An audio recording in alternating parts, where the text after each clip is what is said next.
What's up, everyone? Welcome to another edition of the Ear Hustling Podcast.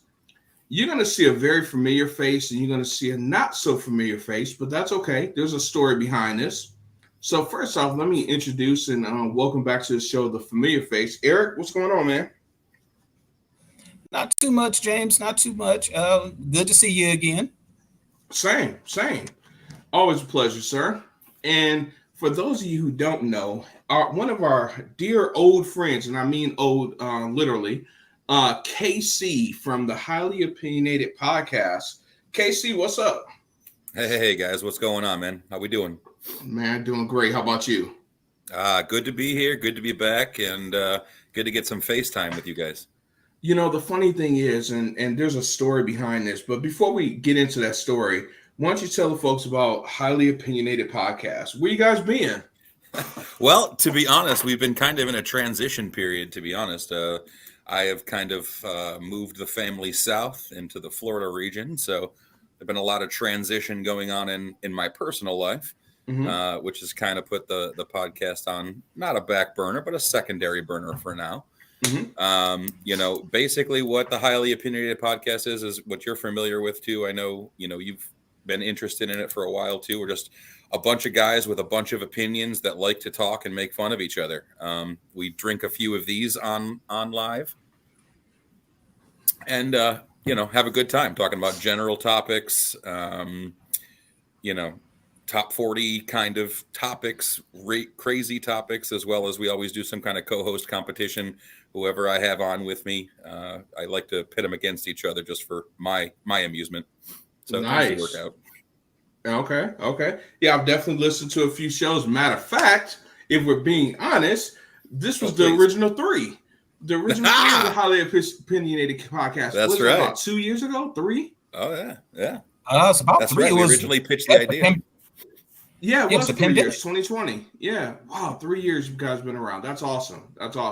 We're definitely looking forward to you guys coming back. And KC, before we get into our topic tonight, I just want to do a little throwback in honor of the Highly Opinionated Podcast. You guys used to play a little game that I really thoroughly enjoyed listening to, and that is Fuck, Marry, Kill. And I may have it in a different order. So periodically I'm going to have a few, and this is just for you, KC, you alone. Okay. I got a few of them for you, but we're just going to start out with one, and maybe we'll take a pause on the show and go to another one. So, well, I'm only on my first beer, so go easy on me to start, okay? I was going to ask, you want easy, medium, or hard? Because it's probably in that order. So yeah, let's go. Let's start easy. Yeah. All right. This is my version of easy, so just to let you know. You got Jennifer Aniston, Renee Zellweger, and Angelina Jolie.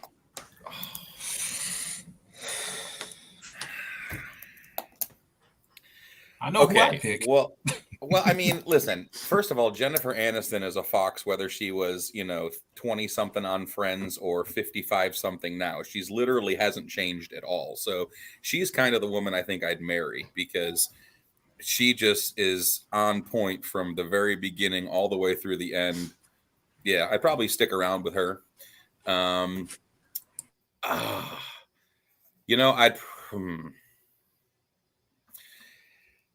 I'd probably with Angelina Jolie. I mean, she scares me a little bit, but that's kind of fun for me. So I'd probably fuck her, and then I would kill Renee Zellweger because I just don't have that much love for her. I don't. Clearly, it's okay. Okay. You're about to kill her. Of course, you don't have much love for her. No, she's just kind of the odd chick out. I mean, I got the other you. two, I'm still getting laid by. So if I'm marrying, still, well, depends on your marriage. Mm-mm. So Eric, you look like you have something in your mind.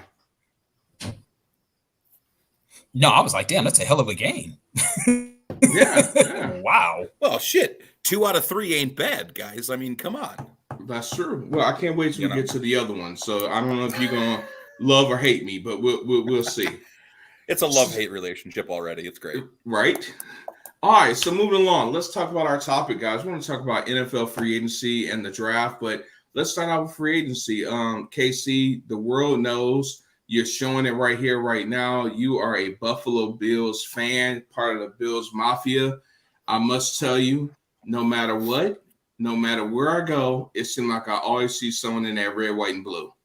It's always part of Bills Mafia. I was at a career fair. It's a quick story. I was at a career fair, and my booth was set up across the hall or across the aisle from another business, and they had one guy had a Bills Mafia Yeti, and I walked over to him. I was like, I really don't know if I want to be across the aisle from him. He's like, why not? I was like, are you going to jump through this table? He was like, as a matter of fact, I just might. See, so that's kind of the Bills Mafia family. What's the deal with that, man? Why are you a Bills fan? How long have you been a fan? Tell us a little bit about that. We're nuts, dude. I mean, I was Bills Mafia before Bills Mafia was Bills Mafia. Okay, let me tell you a little something about that. I mean, listen, Del Reed, who is the founding member of the official Bills Mafia, I give all the credit to in the world. He does a lot of great stuff, charity work. Is amazing that we have somebody that's in charge of our fan base like Del Reed, who is actually the guy that's the boss of it. But shoot, man, I came out of the womb screaming Bills. I mean, I grew up in a time where it was cool to be a Bills fan. Okay, like the early '90s, I was coming of age. That's a whole other story of me coming of age, but. So, and I just thought that the Bills in the early '90s went to the Super Bowl every year. It was just the thing to do. Like Bills Mafia meant family to me. Every weekend we went to my grandparents' house and, had Bills parties because that's just what we did, So Bills Mafia runs deep, man. But I was initiated Bills Mafia way before Bills Mafia was Bills Mafia. I'm a little perplexed about something, and Eric definitely wanted you to jump in here if you have something. But you said, y'all know I'm a very visual person. You said you came out the womb yelling Bills Mafia. So right. You came out the womb with your mouth open. So right after I slapped the doctor too. But so does that mean that this is definitely our show? Definitely. I'm just picturing this. You came out the womb with your mouth open. That means you kind of licked your mom. Is gross. That what I'm hearing? I mean, I appreciate that. I don't appreciate that thought or that visual by any means. That is disgusting. The way I like to think of it is I came out, the doctor caught me, and then immediately put me right through the table to initiate me. Gotcha. And that's kind of how I envisioned it happening. Okay, that's better because my visuals was really working against. I like my story better than yours. I like your story too. So I've got a question. I'm going to pose it to both of you. So, Casey, is it better to have went to 4 Super Bowls and never won? Or is it better to not have been to a Super Bowl? I mean, that's kind of like dating the prettiest ugly girl in your school. It's like, like you're on you're not really doing that great, but you're proud of where you were, kind of like the C- team or D team, if you've ever heard of that term. Oh, wow. So, but no, listen, go into the dances like nothing else. I mean, I experienced it when I was a kid, so I was, all about it. I mean, I was 7 years old, I think, the first time they went to the Super Bowl in '90. So I remember exactly where I was watching it, how much I cried after Scott Norwood missed the 46-yard field goal. I mean, I remember all of that. Norwood in 19. That was a great Super Bowl too. I'm sure you probably don't agree, but as a fan, it was a great Super Bowl. Yeah, it was a great Super Bowl, and I've watched that game many times, and Thurman Thomas would have been the MVP of that game. I mean, he did extremely well, except we just didn't win. I thought we were the better team, but we just didn't take advantage of the opportunities that we had. And that's it. With those Bills Super Bowl teams, I really wasn't a Buffalo Bill fan, but hell, after the 3rd Super Bowl, I'm like, can y'all just win one, please? Yeah. And then the 4th one, it really was an us against the world kind of thing. It was, shit, like it or not, we're here. And, we didn't cross that finish line. That's kind of why the Bills now, Bills Mafia is a little uneasy because a lot of those fans like myself that experienced such success in the early '90s but didn't quite get there are kind of feeling it over again, if that makes any sense. Are we talking about Bills or sex life right now? I'm trying to catch up. Listen, there ain't nothing wrong with my sex life. I promise you that. Just ask Mrs. KC, okay? Well, Chris, a great friend of the show, said you got a Bills ring just like his Falcon one. He's a huge Falcon fan. And I gotta watch too. Not a championship ring. He's talking about his ring. They said, "See, Eric, your mind is petty, sir." Yeah, how is my mind petty? I would show you the thong that I'm wearing, but it's inappropriate for the show. Wait, is that the one that Eric sent you? That's the banana hammock. Yeah, but it's on the other hand though. Right. And Eric, to answer your question, I have not decided who I'm a fan of yet. So, but just to answer, just in case, if the I fighting were Dan to Campbell's, if I were to, be able to relate, no, seriously though, obviously I'm a Lion fan. Period. Honestly, I would rather be the Bills than the Lions. I would rather be there and have an opportunity and really have something to truly cheer for than just saying SOL, same old Lions, right, for many years. I don't say that now, and I believe in what the Lions are doing, the regime, as well as the front office, as well as the coaching staff, but I definitely would rather have played in 4 Super Bowls than almost get there one time. It was fun, no doubt. Yeah, I'm sure it was. Definitely. Well, guys, let's pivot and talk about free agency. So, Eric, I'm going to start with you.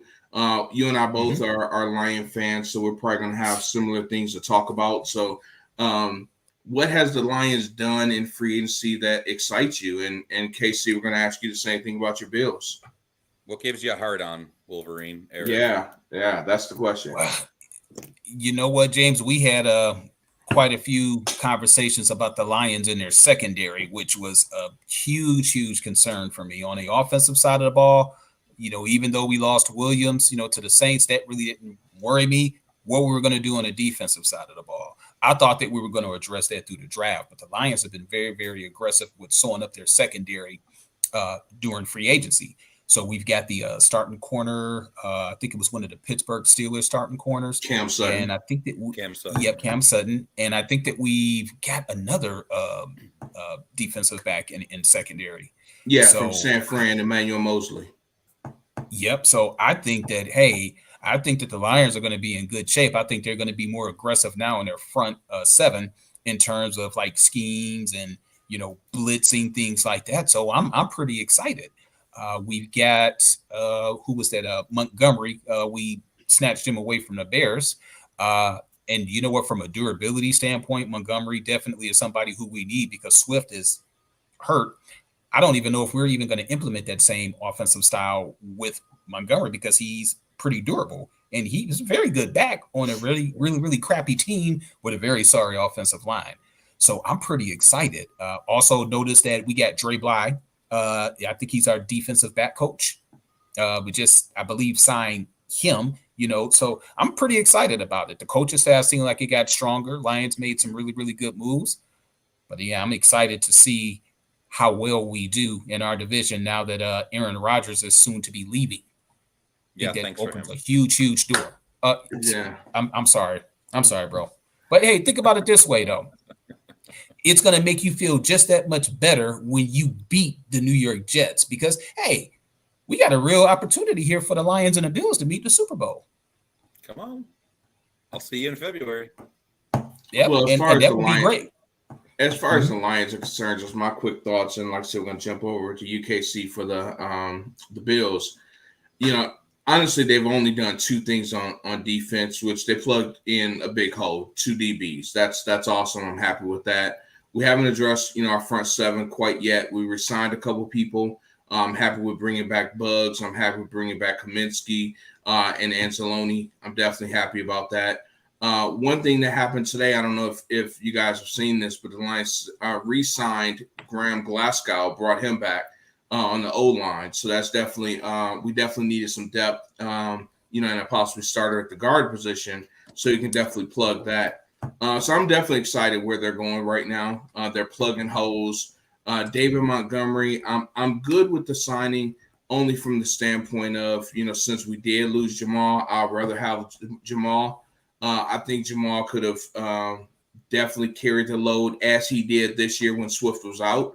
We do have to plan for Swift being out because he's not durable at all. He was not durable in college. He has not been durable in the pros. I like him when he's on the field, but he plays about 9-10 games a year, which is not enough, right? So I think we probably need to. I would love for us to trade Swift, to be honest. I would love for us to trade Swift and kept Williams and Montgomery and rock with those two. But that's that. We definitely need a good, solid backup QB. Golf is our guy. In golf, we trust. I trust, at least. Eric, this. I've been talking about golf since we traded it for him. Give the guy a chance, and he did great. So that's it for me on the Lions. But yeah, I definitely clowned the golf signing for sure. I thought that he was trash. Hey, we need to get rid of him. Blah blah blah blah blah. You were that one long voice. It's like hadn't had a chance. Give him a line, and it turns out that one of those rare times, James, you were right. Yeah. My wife would never say one of those rare times. Yes. Let's not give him too much credit. Yeah. I just got one thought on your Lions, if that can jump in real quick. Yes, please. Listen, I'm a big fan. I'm a big fan of what you're doing. The fighting Dan Campbell's. I'm a big fan of that. I kind of know what it's like being a Bills fan, going through a regime change, going through a culture change. When you really needed something. Coming from Doug Marrone and all those coaches that were just nobody. Right. And then you get someone from my circumstance, like, McDermott, that comes in and completely changes the culture. And, 4 out of 5 years, 5 out of 6 years, or however it's been, we've been to the playoffs. I see that similar path for the Lions. I really do.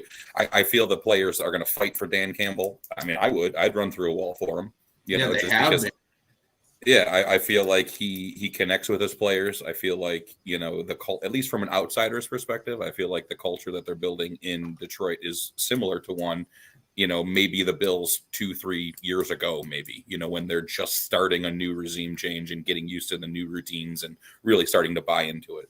Yeah. I mean, you figure we went from 3 wins to 9 wins, which is a huge jump. And every single game, with the exception of 2, maybe 3 games in these 2 seasons, we did not play.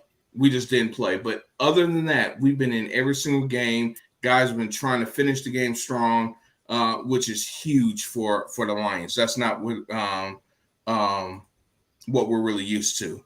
Chris says effort. Yeah.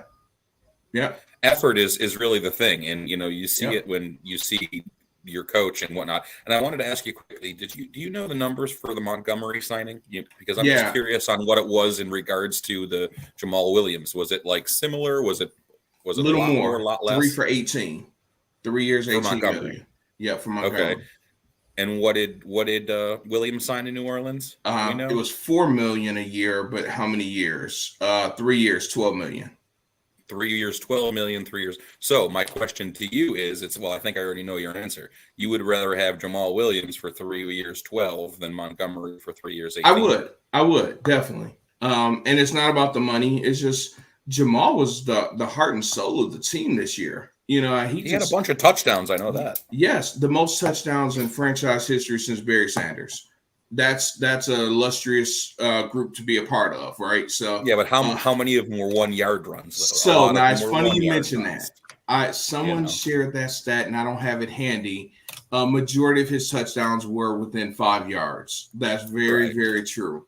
But I mean, that's still something, because I still can't run 5 yard touchdown through all that humanity. So no.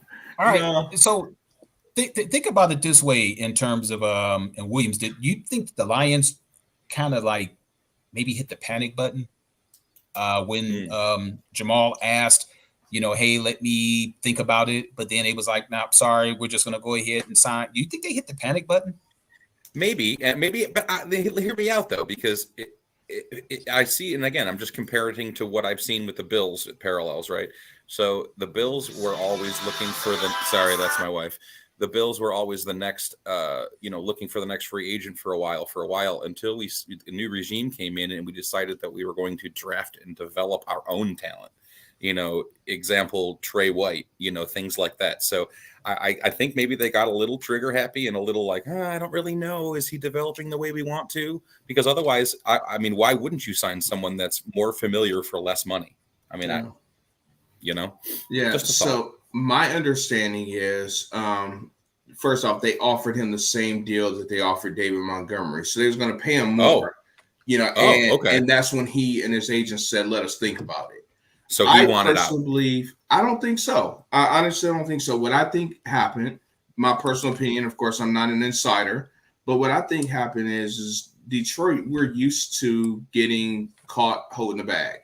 So we finally did something that we're not used to doing, and that's just being aggressive.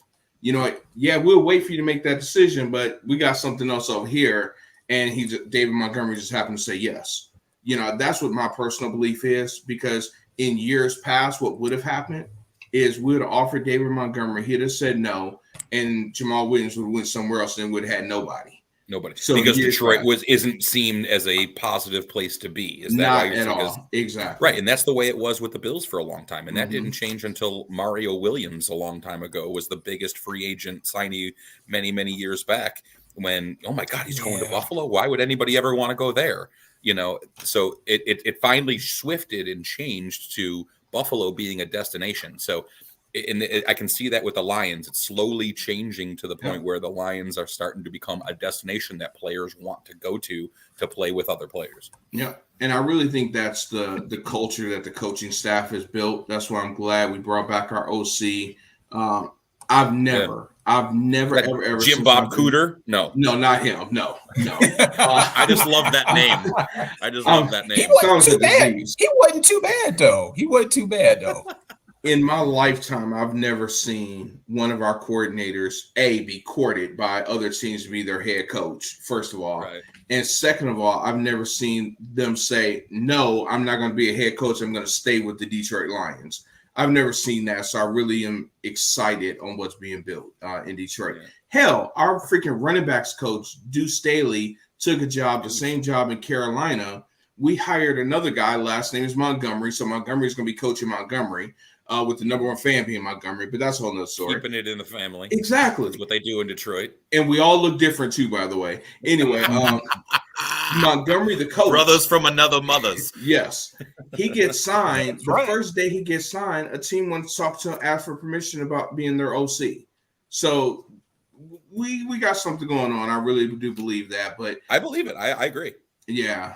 So Chris real quick says Swift needs to go play for someone else and get him off the books. I cannot agree more, Chris. He went to Georgia, didn't he? He did. That's one reason why Chris don't like him. Chris is a huge Tech fan. So anything about Georgia, no. Tisk, Chris. Don't let your biases, I hated Tom Brady forever. I still do. So I still have a hard time saying he's the greatest ever. He sucks.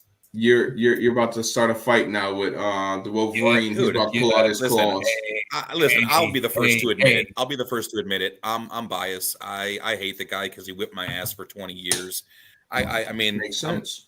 What are you gonna do? Wasn't it 21? What was it? 21 years? Shut up. I mean, I'm just saying. Was it 21 years? Because he went to Michigan. He went to Michigan. Hey, hail to the victors. Hey, don't hate the player, hate the game. I mean, true. I mean, think about it. I'll drink to that. I mean, Tom Brady. We want to turn this to a Tom Brady conversation, but you take a look and just realize the different eras that he played in the NFL. I mean, it's amazing. Very durable, except I think maybe one season that he got knocked out and he didn't play because of an injury. Castle. He rarely got hurt. Yeah. And it was is it the coach or is it the system? Well, you know what? I think he needed to prove to himself that it wasn't just the system that Belichick had. First year out of that system, what happens? Bam, Super Bowl championship. Well, that kills that argument right there. I mean, listen to this. I think we all can agree that Tom Brady sits to pee. I mean, I think we can just agree to that. Other than that, I think we're okay. Drink your beer. So let's shift gears, gentlemen, to the Bills. So KC, the one thing that sticks out to me, and we've had this conversation, the best thing that I think they've done this season, personally, from the outside looking in, as you said, was re-signing Jordan Poyer and Matt Milano. I told you I'm a huge fan of Matt Milano, throwback linebacker. Really like that guy. But from where you sit, what has been the best moves the Bills made this offseason? Yeah, well, I mean, like you said, with Matt Milano, that going back to last year, I thought for sure we were going to lose Matt Milano. I didn't think there was a chance in hell that we were going to be able to retain him just because of the way that Milano plays downhill. You know, he's a monster in space. You can tackle anything. Speaking from him. But as far as this year is concerned, there's been two big things for me. I mean, a bunch of little things, two big things, one good, one bad. Losing Tremaine Edmonds is going to hurt in the middle of us. I mean, we're prepared for it. We have depth there. We drafted Terrell Bernard in the third round last year, middle linebacker to step up and do that. We've signed a couple of, depth linebackers and Tyler Matakevich and Tyrell Dotson, in that area too. So we have some depth there, but there's just nothing that, I mean, we play mostly a nickel defense anyways, which is, 2 linebacker base, usually 5 defensive backs. So there's only 2 linebackers on the field 90% of the time for the Bills. And Milano and Edmonds were just downhill home wreckers, So I'll be anxious to see how Terrell Bernard maybe steps up, if Tyrell Dotson gets a chance at that middle linebacker spot, if we pick somebody else up. That'll be a question for me going into this year. And then you talk about things that, again, I didn't expect to happen. Just like last year, I didn't expect to get Milano back. I thought for sure we were going to lose Pope too.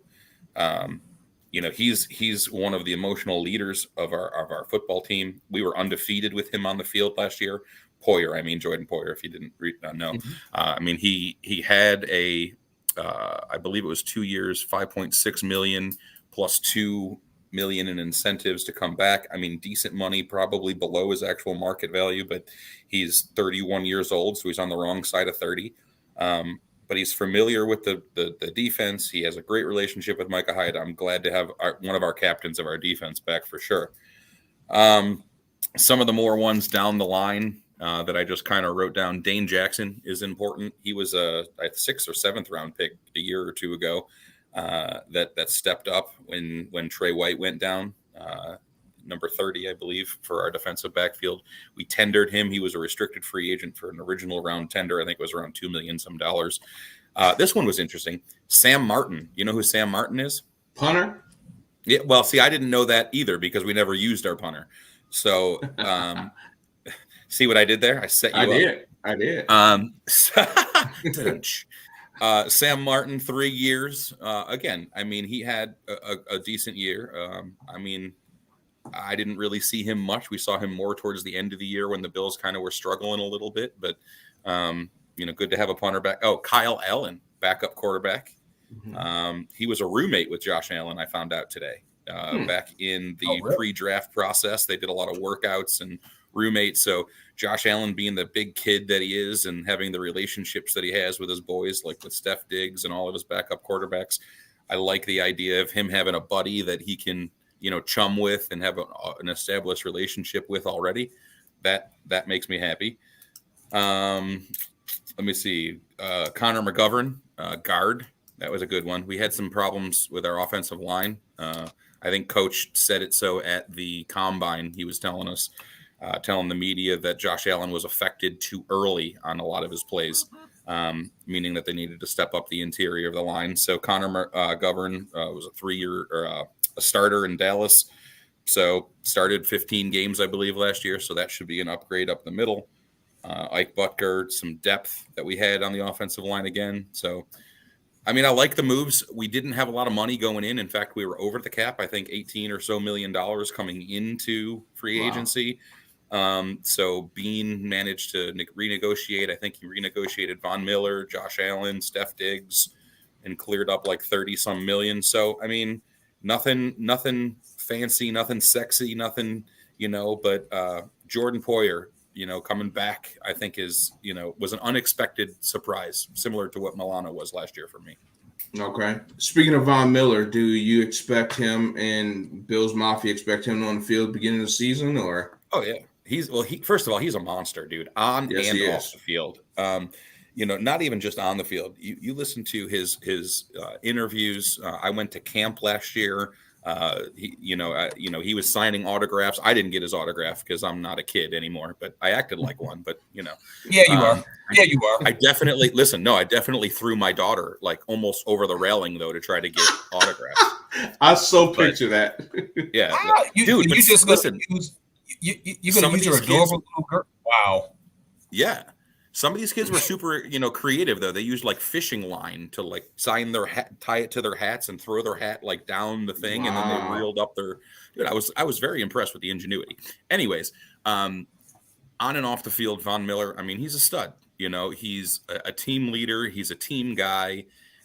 He even after his injury, he was in all of the meetings. He was Coach Vaughn. In fact, he went to the combine too. I don't know if you know this. He actually shadowed Brandon Bean, our general manager, at the combine because he wanted to know the inner workings of how general managership works. He gives back a lot in a lot more ways than on the field. And on the field, we know what he can do. I mean, he's on the other side of 32, but still, he contributes in so many ways. So I'm a big fan. Big fan. Awesome. Okay. So one thing I'll say is the Buffalo Bills were definitely at the center of attention near the end of the season. You guys really brought together the community, the world, the league. I've never seen any teams not involved in a game with a team that lost a player due to injury, but they're still supporting that team at another field. I've never seen that, right? And Damar Hamlin, of course, suffered his heart attack, on the field. What's the latest with him? I haven't really heard anything about it. Is his playing career over? Is that still up in the air? What's going on with that? Yeah, well, something really cool about this too. I actually was, out of tragedy comes triumph, and you see how the community comes together. When he started a foundation chasing millions, and his original goal was $5,000 to raise, money for kids and give them toys in his hometown. And after this whole tragedy, $9 million is something in that. I mean, that's incredible. Yeah. And then you get a kid that, comes out and says, just watch the kind of, change I'm going to make, watch the kind of influence I'm going to spread. You got to love heart like that, number one, and that speaks to the culture that the Bills have built. Those are the kind of players that are in our locker room. There's a lot of talk about, OBJ coming to our locker room and stuff. And, he's had a history and he's had this and he's had that. But, if he's going to be in our locker room, he's going to be towing a line of respect, trust, and, brotherhood that exists in our locker room. And real quick too, I was actually fortunate enough to be in Buffalo the next week. I actually went to the game the very next week when Naheem Hines had 2 kickoff returns for a touchdown. I was in the stands. Wow. And it was freaking nuts. I mean, Bills Mafia is always nuts. That stadium is always rocking. But the first one, when the first original kickoff happened on the opening kickoff, it was just like pure shock. Like people were like, what the is going on? People were jumping up crazy. The second one, it was like people were just elated, like tears, crying. And you could see like how much it meant to, what was going on. There just wasn't anything that was going to beat us that day. Right. And that's just because of a brotherhood that's been created. And that's what I see in the Lions. And that's what makes me optimistic about your future, is because, not saying that I've been there and I've done that, but I've experienced a transition. And, from what I see from an outside perspective, the Fighting Dan Campbells are ready to go. Awesome. OBJ, last question I had about the Bills right now. Do you expect OBJ to be in the Bills uniform next season? Do I expect him or do I want him? I don't know. Let's start with expect. I mean, Okay, so let's all agree that there are things that go on behind the scenes that we don't know about. So, of course, so all we know are what the public knows about OBJ and his antics and his, reputation. Steph Diggs had a very similar reputation coming to us out of Minnesota as a prima donna, as a this, as a that. He's a team guy too. And, he's sorry, I don't mean to change the subject, but Steph Diggs has come under a lot of fire too, because I'm not going to be ashamed for not wanting or not accepting losing. Like, people were coming down on him about being a diva, about being this. And he's just like, no, man, I put my heart and soul into something like this. And, it's disappointing. So if I trust the Bills enough, okay, knowing the coaching staff, knowing the front ownership, knowing the front office and the ownership, I know them and trust them enough that if they're going to bring somebody into that locker room that has a history of something like that, that it's going to be handled, either in-house or he's going to be a cog of a greater machine. He's not going to be, what he used to be or what he wants to be is a $20 million receiver, which is absurd and ridiculous. So, right. I know that's not a yes or no answer, but So this is, do you want him? We signed Deontay Hardy. Did I not say that too? Deontay Hardy. Which is Deontay somebody. He was just recently changed his name. Yeah. And punt returner, wide receiver, 2 years, 13.5. Yeah.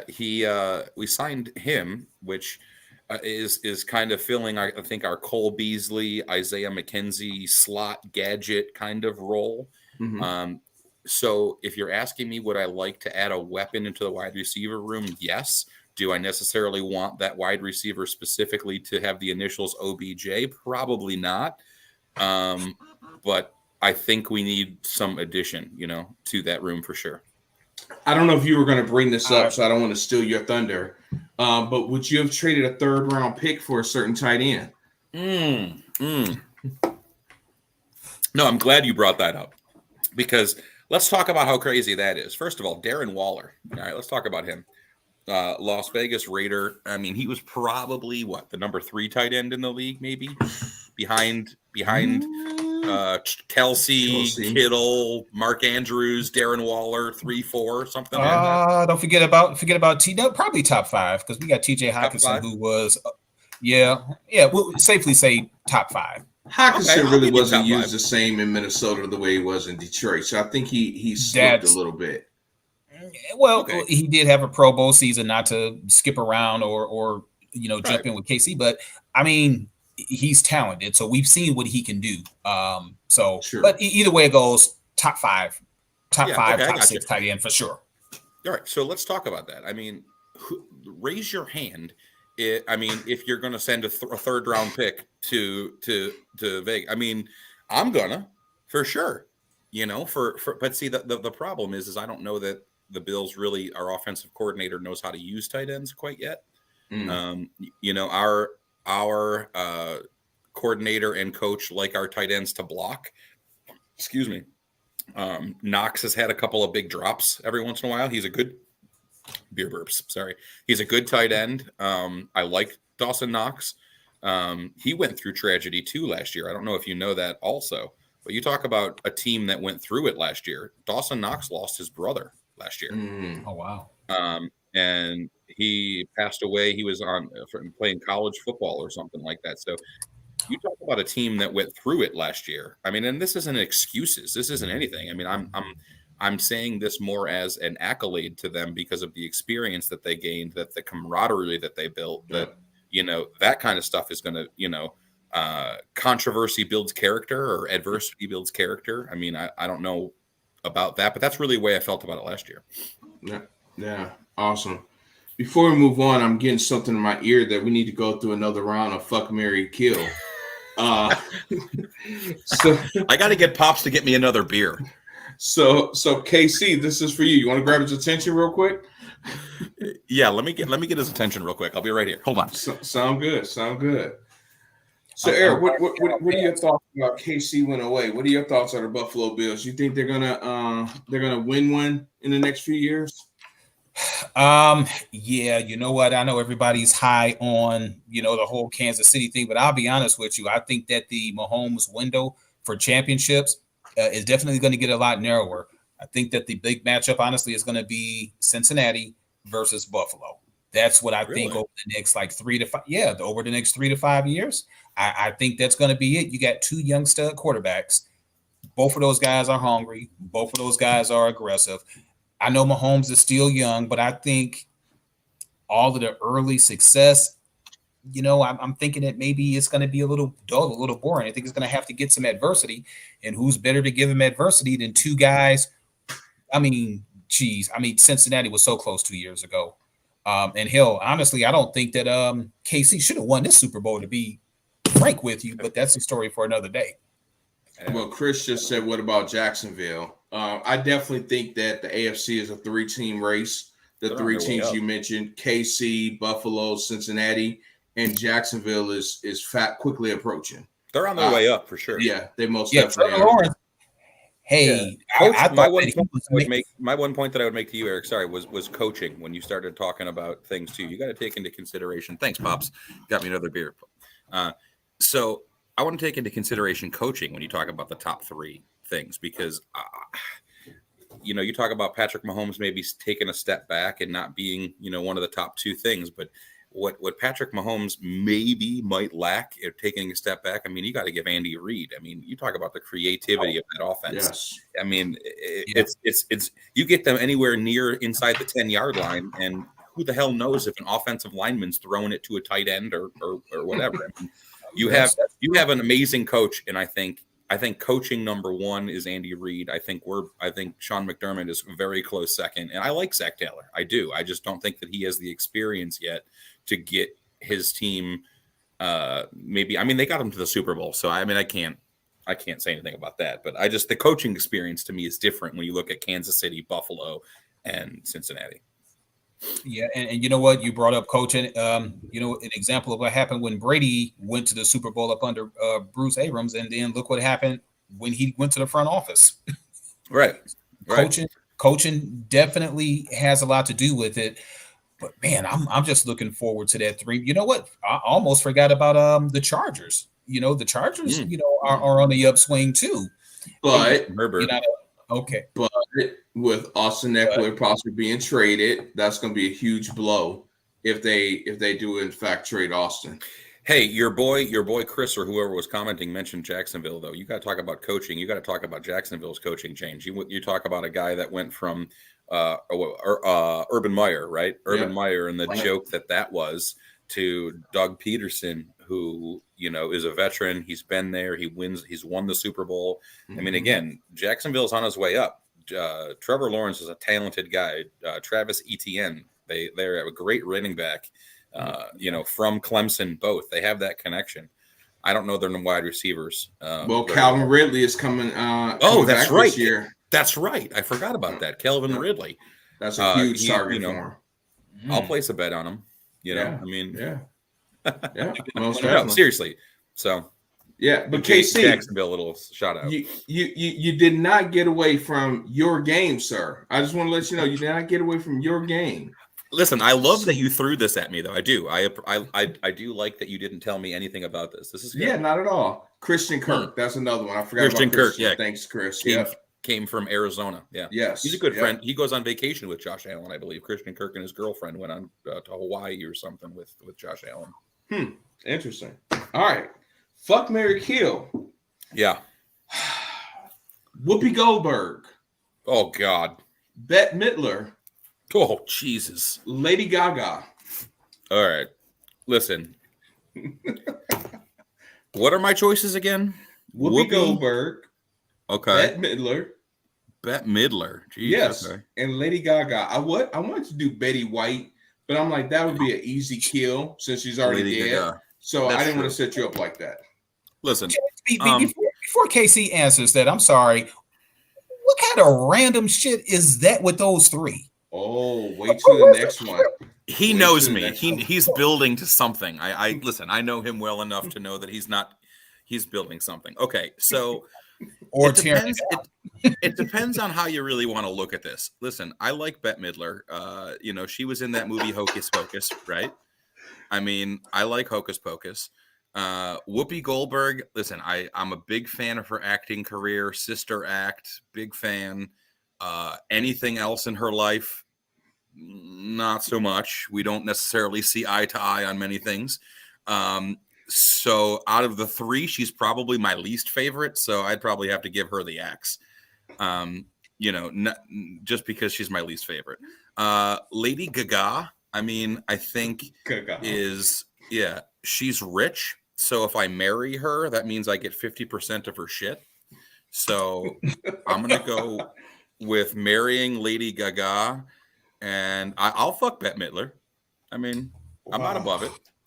Wow. All right. How was that? Did that deliver for you? You know what? I'm not surprised. And I have a guess on the last three as well, but we'll save that. Oh, we're gonna wait for that one. Okay. We're gonna wait for that one. Yes. Draft. Let's talk about draft. Eric, let's go to you. Where do you see the Lions going 6-18? Man, still on the defensive side of the ball. On the offensive side, I just don't really see much. But you know what? If there's like best available, and the best available is a running back, somebody who they may be able to develop for the future, I could see them surprising us at 18 with a running back. As far as 6, we still need some help on the front 4. So I'm thinking they're going to go defense front 4. And then the second pick, if that's available, is a very good running back. Get a running back. Yeah, you taking Bijan Robinson at 18 if he's still there? Yeah, but something tells me that the Lions might have something up their sleeve as far as maybe trading one of those picks to get an extra first-round pick, maybe sliding back to get another first-round pick. So I wouldn't be surprised, honestly, to see the Lions with 3 picks in the first round. First-round running backs are hard. I mean, they're hard. Yeah, but you know what? Like I'm pretty sure that they're going to address the defense on the first pick, but the Lions need to develop their own talent at running back. I know we tried it with Swift. I'm thinking, I know it's going to be a little unconventional, but I think the Lions are going to go out and get themselves a running back with that 18th pick. Okay. Well, that's what Chris says. Chris says Jalen Carter at 6 and Bijan Robinson at 18. But my question then becomes this: you take Hold on, before you get into that, did you ever think that there would be a name that would rhyme with Dijon Mustard? No, I did not. And that's an interesting take. I hadn't thought that just popped into my head. I appreciate you pointing that out, because now I'm not going to not think that. I'm thinking of food. I'm hungry. I'm a fat guy. What can I say? Why don't you go get some broth to go with that beer? I might. Sorry, continue. No, good. So my question is, though, you draft Bijan Robinson. Now you got Swift, you got Montgomery, and Robinson. Now what? Yeah. You're not going to have 3 guys playing the same position at that kind of money, in my opinion. Well, then that's your opportunity to get rid of Swift. I would be okay. Swift. You trade Swift, or you cut him. You know what? Whatever is going to make the most sense, and then that way you have the opportunity for Robinson to develop behind Montgomery or alongside him. You can throw him in a draft day trade. Like you had talked about a trade before, moving back the board, you throw him into a trade somewhere, and get their guy at 18 or whatever. I mean, that's what kind of value would Swift bring, I wonder? And I don't know if any of us knows. He's injury prone. He's a running back. The league has shifted to an approach of running backs are a dime a dozen. So what kind of value will you really get for him? And maybe you just don't care what kind of value. Maybe you're okay with getting a 3rd or 4th round pick. No, I don't think you get a 3rd or 4th. I don't think so either. Darren Waller just went for a 3rd. You don't get a 3rd round pick for Swift. Great point. 6 maybe. Jalen Carter at 6. What do you guys think about that? I'm good with that. I would be excited about that with Jalen Carter at 6. Does his recent charges scare you at all? Fill me in, because I'm unfamiliar a little bit with him. Fill me in. So he's the defensive lineman from Georgia. Was a beast on the field. Okay, racing or something. Yes, and a couple of deaths from racing. So misdemeanor, reckless driving, drag racing. Are some of the charges. He just pled not guilty today, and I think he was sentenced as well. Or actually, he's no contest. I'm sorry. And I think he was sentenced like 24 months probation. So he's not going to do any time or anything like that. But does that worry you? You know what? I'm sorry. One last thing. I'm so sorry. And he's gained 9 pounds since the combine. Oh, how dare he? I know, right? You know what? But that matters, though. That matters. Right. One too many cupcakes. Well, hey, look, you know what? Stress eating, I'm going to assume because of all of the stuff that he's been going through. So the 9 pounds doesn't concern me because you can drop 9 pounds. I mean, you got the best, physical, facilities in the world. You've got trainers, dietitians, all that stuff. So that part doesn't bother me. He doesn't have a history, as far as I know, of not controlling his weight.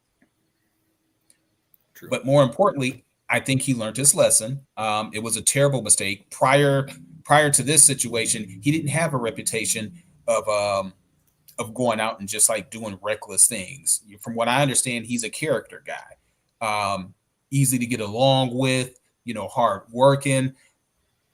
I think if this is the only blemish, as long as nothing else comes out as far as that situation, I think that the Lions should take him to 6. All right, here's my take real quick. It's draft time. It's rumor mill city. It's if you remember, I mean, when Josh Allen came out, I remember he got dinged because he quoted a rap song or something that said the N-word in it, and or I think it was something like that. I don't exactly remember. Yep. Someone went back and found his tweet from years ago. You and I had conversations about that. Like, how fucking stupid, dude. If people held you accountable for the things that you did when I was 15, I would be in jail too, probably. But that's a different story. My point that I want to make with Jalen Carter, or the kid with the drag racing, I think that's his name. Yeah. Teams have passed on guys for less. Look at Laramie Tunsil, Miami tackle, one of the guys that had, or no, it was Lyle Collins, maybe, with smoking weed with the gas mask. Remember that? Yep. And he dropped completely out of the first round.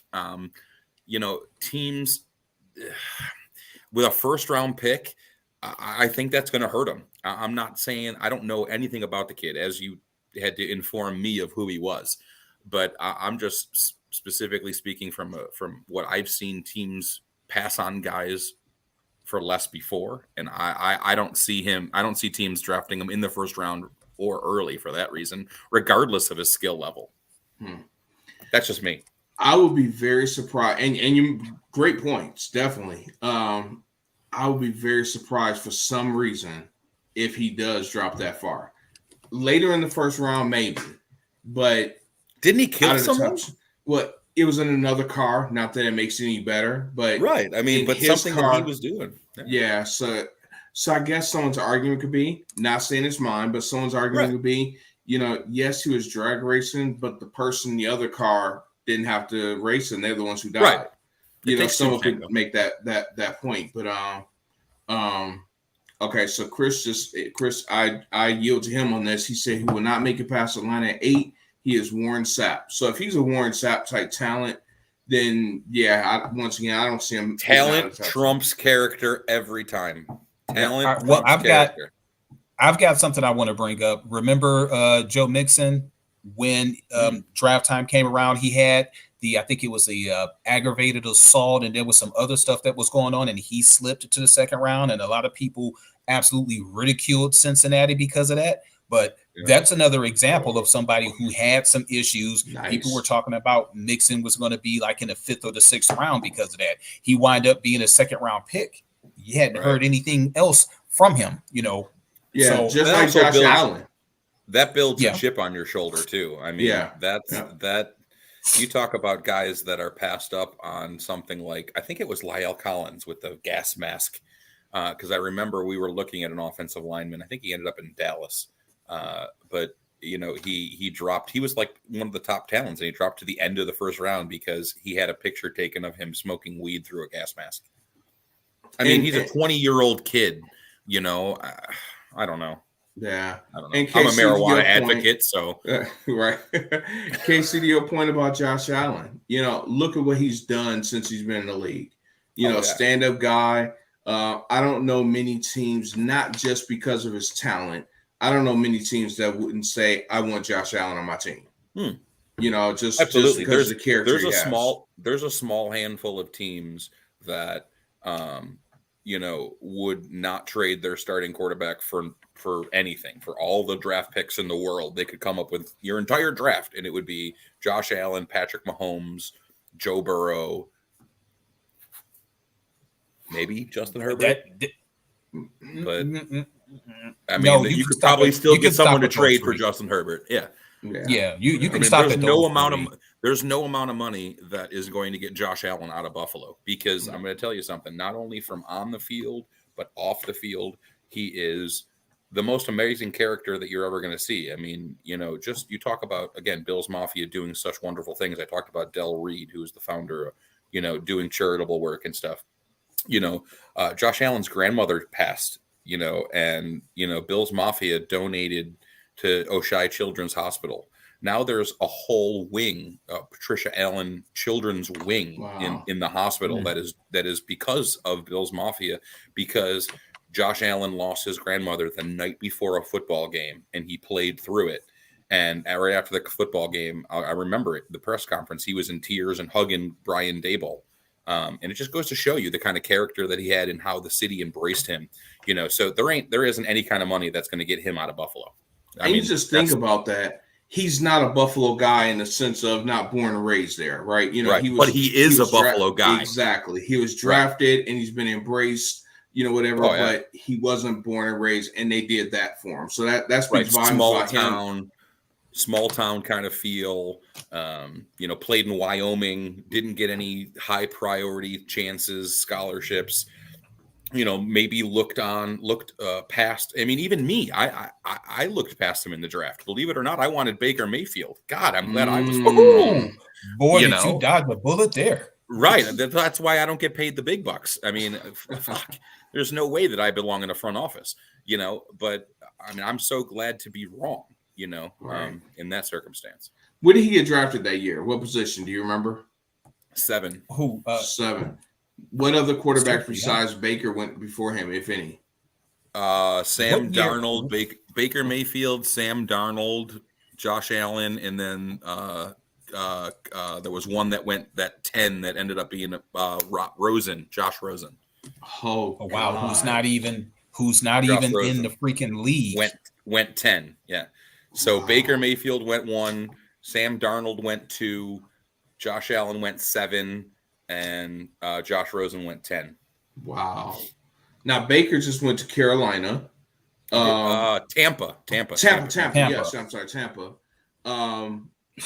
That's funny. Darnold, he just went somewhere. Sam Darnold, I think, is still in Carolina, or I think I just saw he went somewhere else.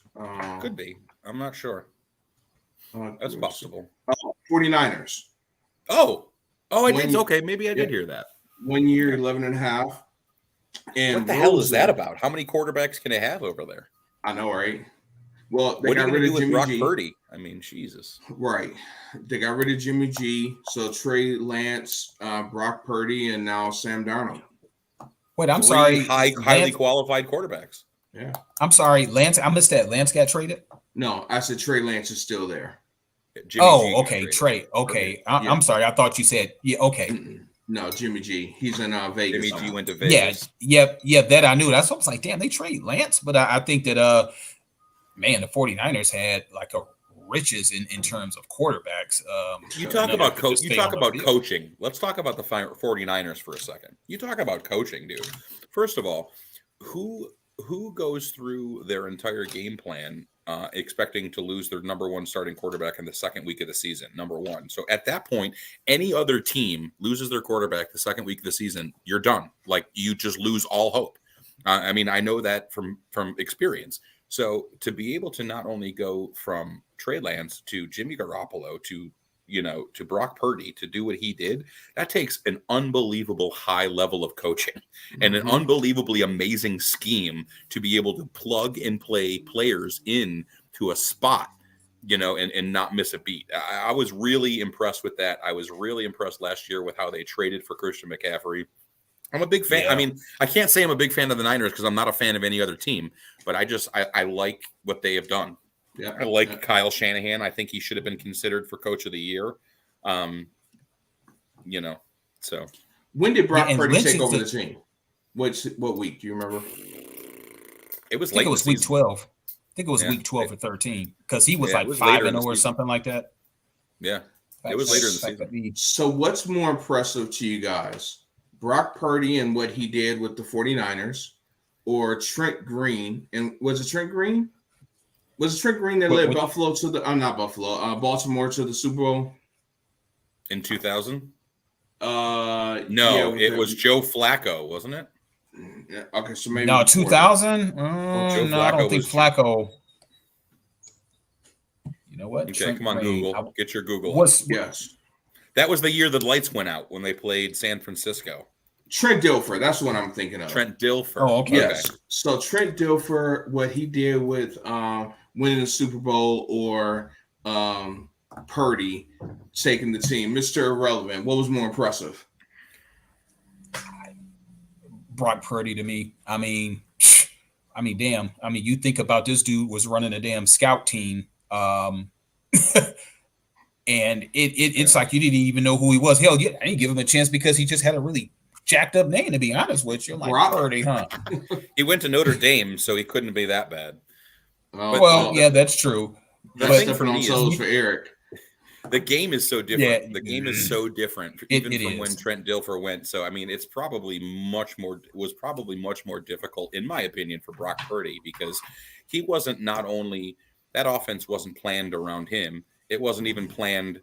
It was planned for two other people before him, so it's probably, if you have to ask, for me, Brock Purdy. I agree. But if you think about this, though, the 49ers defense was so stout. He was running offensive plays against their one defense. He didn't have to do a lot. Right. So, but it's, the ability for him to read other teams' defenses after practicing against arguably, one of the top 3 defenses in the league, his ability to dissect plays and things like that, I said, it goes to coaching. But I think DeMeco Ryans was awesome. Yeah. So I think that really helped him as far as him just being able to slide right in. He's mobile. He's fearless too. I mean, there was some throws. I'm like, gotta have balls, man. Gotta have balls. Yeah. So I do like him. I like Garoppolo with the Raiders too. Honestly, I think that's an upgrade from Derek Carr. Not if you ask Devontae Adams. What has he said I've not seen? It was just, I think he made a comment about, something about Derek Carr going, because if Derek Carr and Devontae Adams went to the same school. Right. Where did they go to college? Well, is Garoppolo, if he stays on the field, he's a very, very effective quarterback. Oh, yeah, absolutely. He is like the Anthony Davis of the NFL. Anthony Davis. Street clothes. Florida. Yeah, street clothes. No, you're thinking Anthony Richardson. Richardson. That's what Anthony Davis of the LA Lakers. It seems like that, when he's on there, he's like the guy. But I mean, hell, he seems like he only plays like 25 or 30 games in the NBA a year. So yeah, I don't watch NBA round ball. Oh, you don't? Well, yeah, I think you should. We'll convert you over. I'm open. So KC draft 27. What are you expecting the Bills to do there? Fuck, I don't know. I wanted Baker Mayfield. Didn't you hear me say that? So whatever you say, we're just gonna look at the opposite. Right? Yeah. Okay. Just do whatever I don't want them to do. I don't know. I don't want to go defense because we've gone defense the last 4 first-round picks in a row. I'd like to maybe there's some good tight ends in this draft. Again, not that I don't like Dawson Knox. I mean, if we were to go tight end, we would have to adjust our system and learn how to use a 2 tight end set. That's for sure. But a seam threat down the middle tight end guy, good hands. I'd like that. Offensive line depth, maybe. I don't know. We have wide receiver, something on the offensive side for sure. Okay. A pick I remember Buffalo taking I'll take you back 2019, Nashville, Tennessee. There's a few guys. I don't remember much of that trip. I'm definitely not saying the Pledge of Allegiance. That's for damn sure. But there was 4 guys standing out in the cold. And Chris is calling for Jordan Addison. Jordan Addison, receiver. Chris, you for the Bills? No, not you. Help me out here, Jordan. Jordan Addison, what school and what position? I think receiver. Probably wide receiver. I'll wait for his response. But a few guys went to Nashville, Tennessee, and USC. Thanks, Chris. USC. All right. A few guys went to Nashville. We took T.J. Hawkinson, and right behind it, I wanted Ed Oliver, and you guys took Ed Oliver. It's definitely paying off for you guys. It is. I love Eddie. Big Ed is a stopper or a big stop in the middle of our line. There was talk kind of about trading him, only because he's got a big cap number coming up. Mm-hmm. But I'm not a fan of trading him. But I mean, if the value's there, I'd rather get rid of him a year before than a year after. But yes, Ed Oliver's been great. I love the guy. I got his jersey. I mean, it's Chinese, so it's really kind of fake. But still, I got his jersey. Wow. I can say so much right now. Shit. Come on, man. You know me. All right. Well, before we get going, we have another game. Hey. Fuck Mary Kill. I gotta write down my. This is the hard one, right? I would not want to make this decision. That's what I'll say. Right. I wouldn't want to make the decision. I got to write these down. Rosie O'Donnell. Oh God, you're off to a great start. Roseanne Barr. And Kathy Bates. What the heck? Roseanne Barr. What did he do to you? I just wanted him to think a little bit. That's all. I wanted him to think a little bit. Man, you might as well throw Queen Elizabeth in there. And we know that she's dead. She's dead, exactly. So he would kill her. So that'd be easy. I mean, oh my goodness gracious! Wow. Oh my God. Rosie O'Donnell, Bates. Oh geez. At least. Okay. You know what, Casey? All right. Listen. Okay. Rosie O'Donnell, Roseanne Barr, Kathy Bates. Or me using my hands. I'm thinking I'm going with hands. Kathy Bates scares me. So you fucking her again. She's a little manly for me. A little. Wow. Rosie O'Donnell. I mean, she's like a moped. She's probably fun to ride until your friends find out. So I mean, Rosie's probably a fun fuck. I think Roseanne would be probably a better fuck though, because Rosie wouldn't be into it because she likes chicks. I forgot about that. Yeah, I would probably for one special though. Yeah, I would probably fuck Roseanne Barr. I mean, because we'd probably get loaded and have a good old time and not remember the next day what happened. Which might be good for you. Yeah, exactly. I would have to be high. I would have to be high. But I don't want to marry Rosie O'Donnell, though. I don't want to do that either. I'm probably killing Kathy Bates. I mean, she just doesn't do it for me. Before she kills you? Yeah. I mean, she's probably the one that's going to plot arsenic in my coffee or something when I wake up. She ain't afraid to throw down. So, I mean, I guess by facto, I've got to marry Rosie O'Donnell. Can I turn her straight? I don't know. Can you? Once you go ginger, you never go back. I've never heard that one before. That's what they say. I've never heard that one. That was hard. That was a tough one. I definitely, that was a tough one.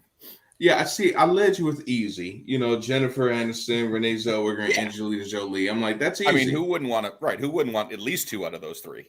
I mean, I'm not gonna say nothing, but Shay's watching. Anyway, hi Shay. Hey Shay. Guys, it's been a blast. It's been cool to reconnect. Definitely. As you know, KC, a few of us going to be in Orlando in a couple weeks. we look forward to getting with you. Some putt golf. I see you've been practicing. You know, and some WrestleMania and whatever else kind of fun we can get into. I won't say trouble, but it's definitely been fun. Hey, before we go ahead. No, I'm sorry. Go ahead, Casey. No, I was just gonna say, man, it's been good. It's been good. Number one, kind of getting back into the podcast mode because my life's been crazy. You know, with moving and stuff. It's good to kind of reconnect with you guys and you know, have a little fun. You know, you said this wasn't going to go over an hour, and we're, you know, an hour and 9 minutes and 43 seconds now. So something must have worked out. Yeah, exactly. I looked up. I'm like, oh shit, it's getting over an hour. But oh well. Right. He went from a can to a bottle, by the way. For real. It was a 2-beer show. Only a 2-beer show. Only. We did something wrong, man. I just got a real quick question. Super Bowl predictions. Casey, we're gonna start with you. The way too early Super Bowl predictions. Yes. Very early. I mean, why not? Hell, everybody else do it.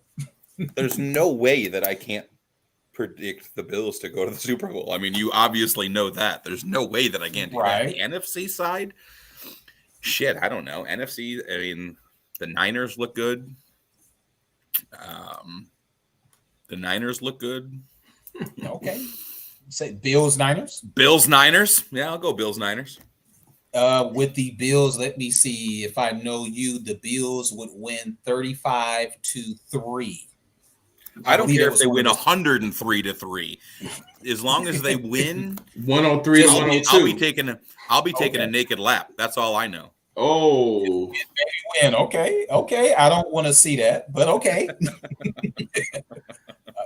James, what is your Super Bowl prediction? Well, once again, I got to reiterate, way too early. You know, don't know what's going to happen the rest of free agency, draft, whatever. I will say I do like what the Giants are doing. I'm not picking the Giants to go anywhere. Playoffs, yes, but definitely nothing beyond. But they're definitely looking good. Philly, they haven't done anything to lose. Miles Sanders, they lost him. But once again, the idea of running backs being a dime a dozen. I think I might have to go with I think Cincinnati is going to take that leap this year. I think it's their time. I think Cincinnati out of AFC is going to be tough.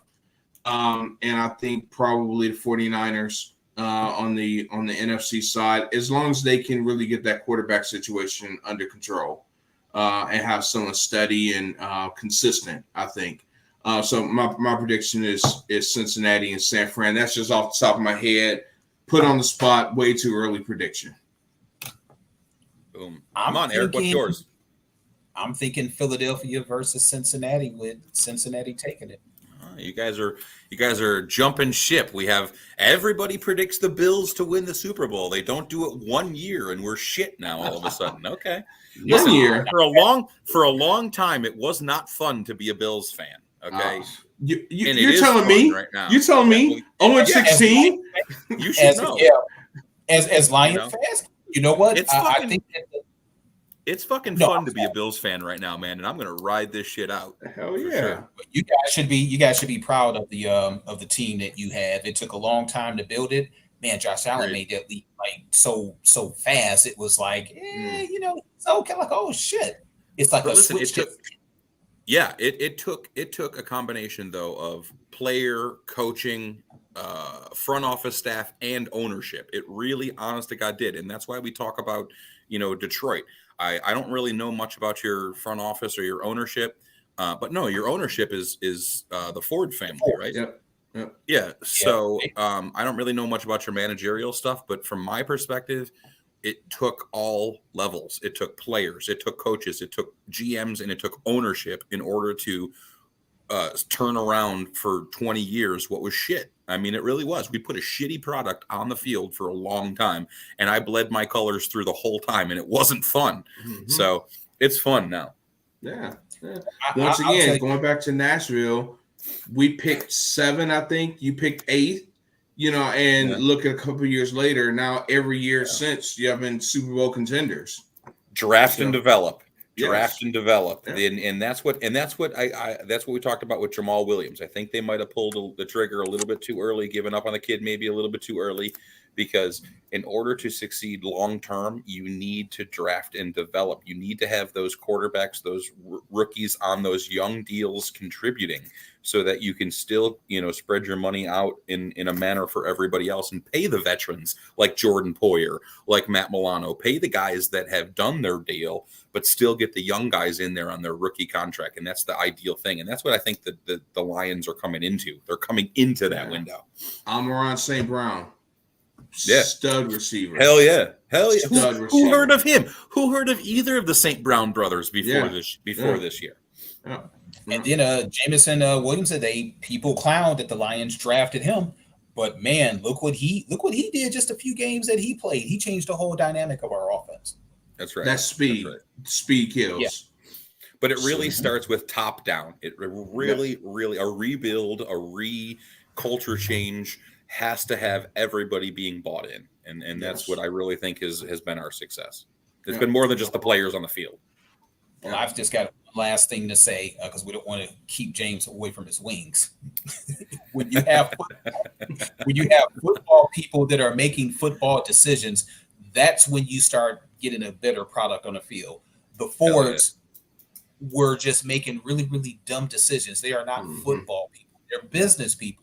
You let football minds take over like they did with the leadership that we have now. Football people put the correct football personnel in place to make football decisions. And Buffalo, same thing with Ralph Wilson. Ralph Wilson, our owner, we loved Ralph Wilson. He founded the Bills, 1960. He founded the Bills, but he just was an older mindset. He was involved. He didn't want to spend the money. It was an older mindset, and I'm not speaking any ill about him at all. I mean, I'm really not. But it really took ownership, GM, coaching, and players. And we still haven't even gotten to the pinnacle of what it is. And I'm already calling what we're doing a success. But you know what? Here's my theory on that. And you guys bring up a good point. We can go into chapter 2 of this podcast the next hour, and it'll be all good. It's a business. At the end of the day, this is a game to us, right? It's entertainment. We love it. We're fans. But to these owners, it is a business. And anyone, KC, exactly. KC, you're in business. Eric, you've been parts of businesses before, decision-making, owner, founders, what have you. It's about making money at the end of the day. For them, it doesn't matter if you win the Super Bowl or if you come in last place, they're going to make money. Millions. Unless you're Jerry Jones. Yeah, and some owners care about winning. Some owners just care about, let me just make a profit.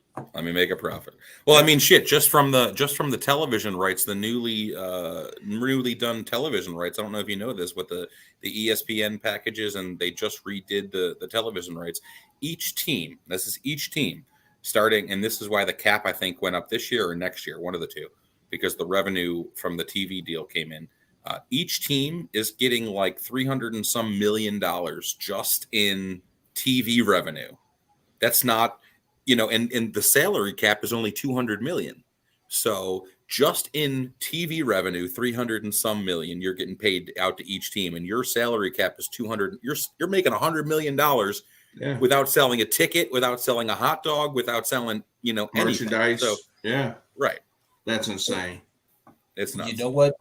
And I just thought about something. I want to get you guys' opinion. NFL Sunday Ticket used to be up under Direct TV, and I forgot. Did they go to YouTube TV or was it Prime? YouTube TV. I have it. I just switched. Do you guys think that that's going to help put more eyeballs on the product with it being on YouTube TV? You want to go? Yes or no? Yes and no. Yes, the younger age. No, because my father is technologically not savvy and doesn't like that idea of streaming.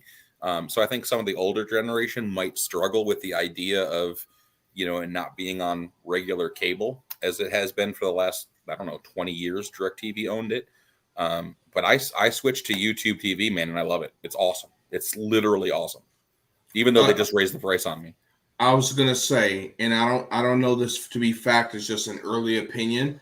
I think some people may not get it the first year or two, the casual fans. because I haven't paid for Sunday Ticket for the last 3 years. I kept getting it free with DirecTV. But now with YouTube TV, I'm seriously doubting they're going to give it to anyone for free. I think it's around $300 a year. Is that right, Casey? That's what they're saying initially, but they've also said that they're going to offer different package options and they're going to present it in a different way. So there's been rumors and stuff, and I don't know this to be true. I've just, from what I've read, that there's going to be rumors about how it's going to be presented. Like there'll be options potentially to just purchase Buffalo Bills games or just purchase Detroit Lion package or something like that, where it's not all or nothing. You know, maybe it'll be an AFC package or an NFC. I don't know, but there was talk about the presentation of it being different than it's been in the past. So I'm looking forward to those options. So would you do all or would you do Buffalo, straight Buffalo? No, I would do all. I'm too hooked in and connected during football season.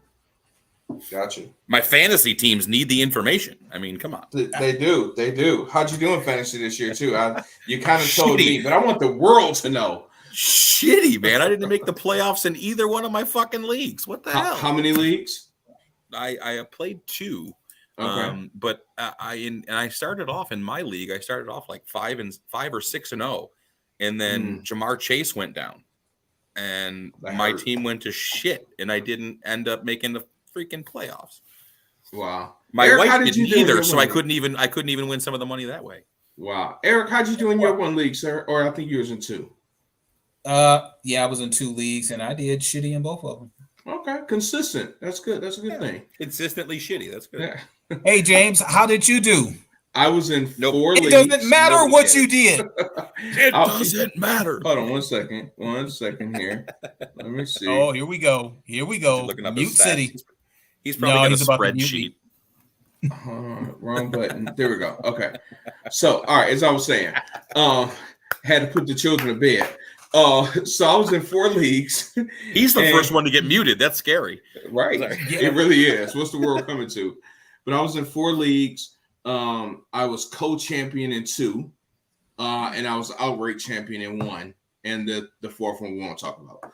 How do you get a co-champion exactly? Is that kind of like, docking where you just come in together and you tie? Some kind of way that came up. Oh, God. No. So that Buffalo Cincinnati game impacted some scores. So one thing that in 2 of the leagues we decided was just to call it a co-champion.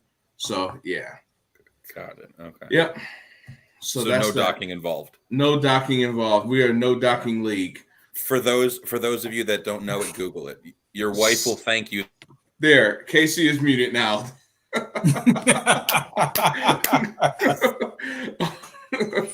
On that docking note, it's been real, guys. I can't wait for us to get together in Orlando.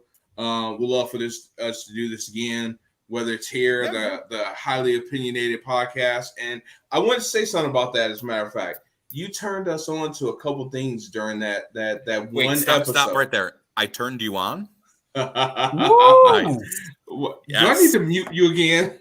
No, you said it, not me. Rosie O'Donnell. So I need to be muted, is what you're saying. You exposed us to 2 things during that one. First off, spitballing. I've heard it several times since, and I'm like, I know what the hell that means. And I don't know if you remember this pop quiz. You just might get this. Casey, this is for you. What was the closing song to the first episode of the Highly Opinionated Podcast? I don't know. I know one of the openings was "I'm an asshole." What was the closing to the first episode of the Highly Opinionated? I don't know. "Closing Time" by Sam. Yes, it was. It was really? It was. Yes. I had never heard that song.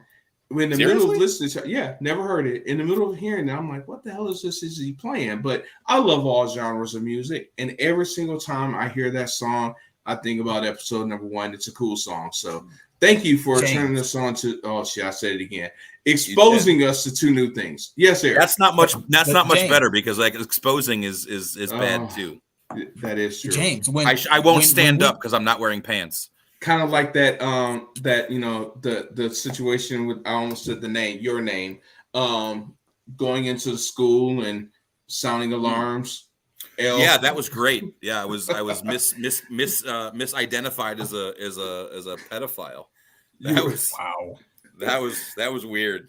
That was weird. Yeah, I went in. You know seriously, that's crazy. I feel like I should tell that story though, so people don't think that I'm creepy.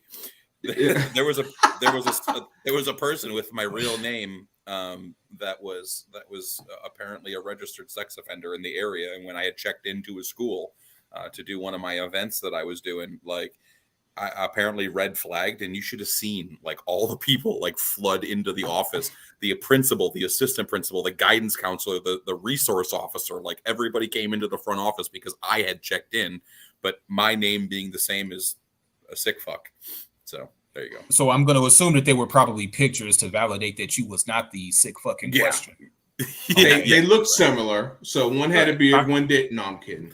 I mean, don't get me wrong. I'm a sick fuck, but just in different ways. That's all. Yeah, he's an animal guy. Wow.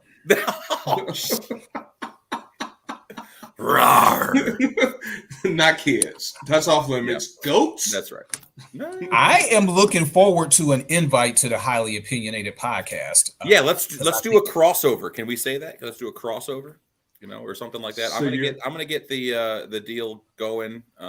Get back up and running a little bit. You got something funny to say? Go ahead. Man, no, I'm not saying you always got something. I have a filter. I'm not gonna say it. No, I don't have a filter.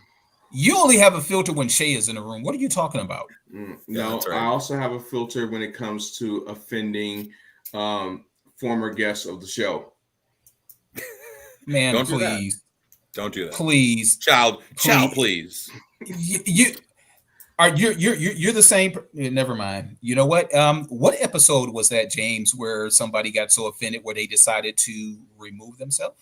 Oh, I mean, which one are you talking about? You know what? I guess probably. Yeah, that's a shame. Yeah, it happened once or twice. That's okay. Or 3 times, or 6 times, or 9. You offended somebody? That's impressive. What's the saying? That's what I do on a daily basis. Right? What's the saying? If you can't take the heat, get out the kitchen. Amen, brother. So anyway, amen. I love it. All right, let's wrap this up. Yes, I've been trying for the longest, but Eric. No, I'm just kidding. No, seriously. We're at an hour and a half now. It was like an hour and 9 when we first tried to say our first goodbye. It's true. It's like an Irish goodbye. It's like goodbye forever. It's Happy St. Patrick's Day, by the way. I'm famous. Oh yeah, tomorrow. We're famous tomorrow. Well, hey, and happy Austin 316 Day. Oh, says I just whooped. We can see that. Yeah, we can see KC's been celebrating Austin 316. I mean, yesterday was Pi Day. Day before, 2 days. No, not yesterday. Yesterday was 15th. What, 2 days ago, right? And then over in Detroit, it was 313 Day. So it's been a wonderful week. Isn't that like 8 Mile and stuff? Yeah. And there actually was an 8 Mile. Don't worry, you will be there, KC, in 2024 for the NFL draft. Your ticket has been punched. Can't wait. That's right. See if you can. Yep. See if you can make it for 420 Day. I'll be there, brother. I'm a big proponent of cannabis. Medically responsible cannabis. Okay. And it's legal in Michigan. I love that plug. Yeah. Medically responsible cannabis. That's right. All right, gentlemen. It's past my bedtime, kinda. Y'all have a great night. Hang on for one quick second. Everyone, thanks for tuning in. You heard it from our mouths to your ears. Thanks for tuning in, gentlemen. Everyone. Stay safe, America. Gentlemen, hey, don't leave the ladies out.